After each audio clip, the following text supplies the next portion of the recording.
Se envidia él, se envidia. Porque después de una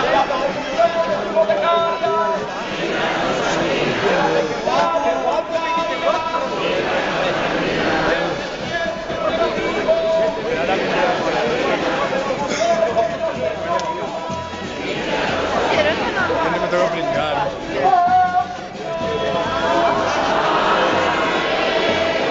Y hay que aprovechar.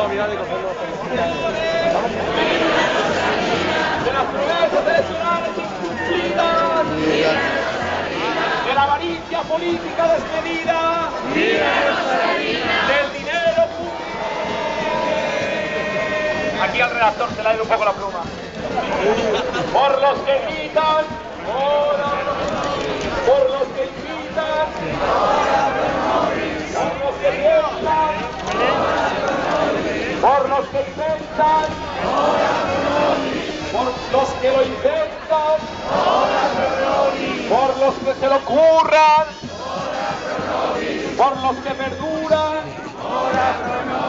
por los que resisten, por los que insisten, por los que dan buen rollo, por todos los que están en el león.